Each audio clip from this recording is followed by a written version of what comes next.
بسم اللہ الرحمن الرحیم، الحمدللہ والصلاة والسلام علی رسول اللہ وبعد۔ امید ہے سب لوگ خیریت سے ہوں گے۔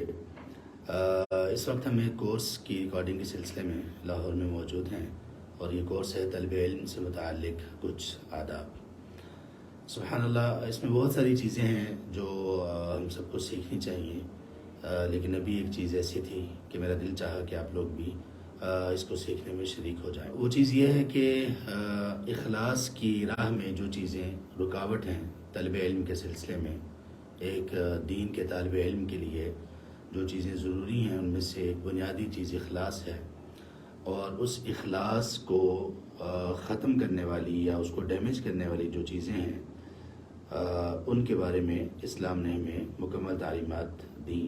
ان میں سے ایک چیز ہے اپنی تعریف کو سننے کا شوقین ہونا، اپنی تعریف سننے کا حریص ہونا۔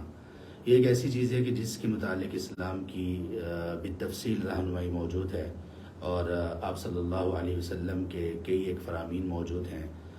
قرآن کریم کی کچھ آیات موجود ہیں، جیسے سورہ آل عمران کی آیت 188 ہے، جس میں اللہ نے یہ فرمایا کہ وہ لوگ جو ایمان سے خالی لوگ ہیں ان کے اوصاف بیان کرتے ہوئے اللہ تعالیٰ کا یہ فرمان ہے کہ وہ لوگ یہ پسند کرتے ہیں ان یحمدوا بما لم یفعلوا، کہ جو انہوں نے نہیں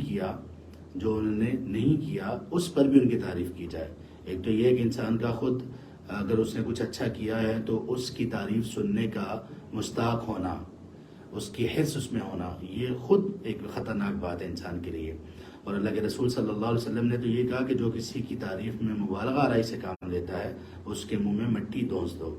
اور ایک حدیث میں یہ فرمایا، آپ نے ایک شخص کو دیکھا وہ کسی کی تعریف میں مبالغہ آرائی سے کام لے رہا تھا، تو آپ نے کہا کہ تم نے تو اپنے دوست کی گردن کو کاٹ دیا۔ ایک حدیث میں آپ نے فرمایا تم نے تو اس کی کمر کو توڑ کر رکھ دیا۔ تو یہ ساری باتیں اس کے متعلق بیان ہم نے کی۔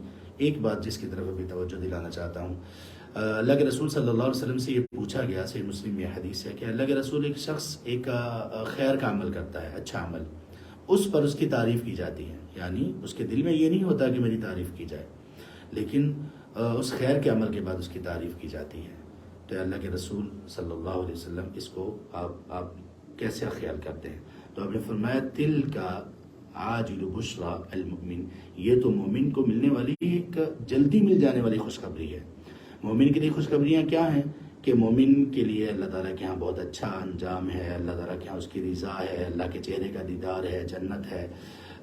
اس لیے کہ وہ خیر پر تھا، تو خیر پر اس کے ہونے کی اگر کسی نے گواہی دے دی، اور خاص طور پر ایمان والے شخص نے گواہی دی اور اس کی خیر پر تعریف کر دی، تو یہ اس کے لیے خوشخبری ہے۔ بس اس کے دل میں یہ نہ ہو کہ لوگ میری تعریف کریں۔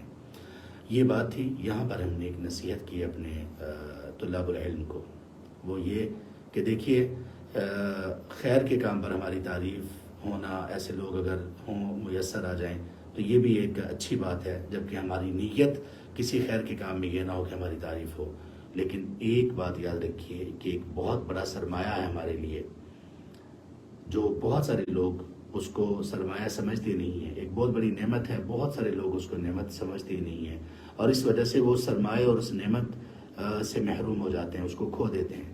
اور وہ یہ ہے کہ ایسے لوگوں کا میسر آ جانا جو ہماری کوتاہیوں پر، خامیوں پر اور ہمارے نقائص پر ہماری تربیت کریں، ہماری اصلاح کریں، ہمیں تنبیہ کریں، ہمیں نصیحت کریں، یہ اتنا بڑا سرمایہ ہے۔ یہ لوگ یہ حقیقی ہمارے دوست ہیں، ان سے ہمارا تعلق حقیقی ہے، ایسا تعلق جو قیامت تک اور قیامت کے بعد جنت تک چلتا رہے گا، وہ بہت بھرپور طریقے سے چلتا رہے گا۔ اللہ کا فرمان ہے سورہ زخرف میں آیت نمبر 76 میں، فرمایا الاخلاء یومئذ بعضهم لبعض عدو الا المتقین، قیامت کے دن سارے گہرے دوست بھی ایک دوسرے کے دشمن ہوں گے، ماں سوائے ان کے جو متقین ہوں گے۔ متقین دوست، تقوی پر جن کے تعلق کی بنیاد ہے، دوستی کی بنیاد ہے، وہ کیوں کامیاب ہوں گے؟ اس لیے کہ سورہ توبہ کی آیت نمبر 71 میں اللہ نے ان کے بارے میں فرمایا کہ ان کا آپس میں تعلق کیسا تھا، یأمرون بالمعروف وینہون عن المنکر، وہ ایک دوسرے کو اچھی بات کی تلقین کرتے تھے اور بری سے روکتے تھے۔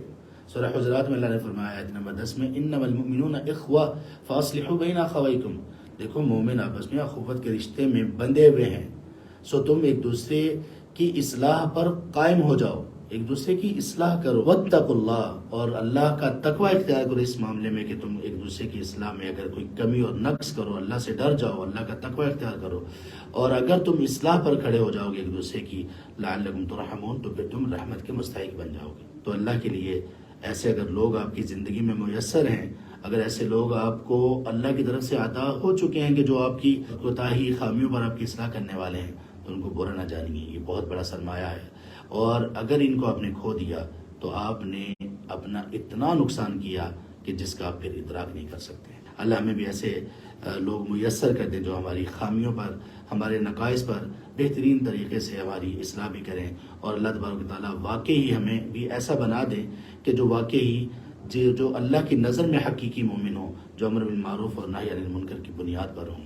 اللہ تبارک و تعالیٰ ہمیں اس توفیق سے نواز دیں، اور اللہ اخلاص پر ضرب لگانے والی اور اخلاص کو ڈیمیج کرنے والی ہر چیز سے ہمیں محفوظ دیں. اور اللہ ہمیں کبھی ایسا نہ بنائے کہ ہم اپنی تعریف سننے کے حریص ہوں اور ہمیں اپنی تعریف سننا بہت اچھا لگتا ہو، بلکہ اللہ تبارک و تعالیٰ ہمیں ایسا بنائے کہ ہمارا اخلاص ہمیشہ بڑھتا رہے، اور ہمیں اللہ تعالیٰ وہ لوگ میسر کر دیں کہ جو لوگ ہماری اصلاح کرنے والے ہوں اور ان سے ہمارا تعلق جنت تک قائم رہے. آمین یا رب العالمین. بارک اللہ فیکم. السلام علیکم ورحمۃ اللہ.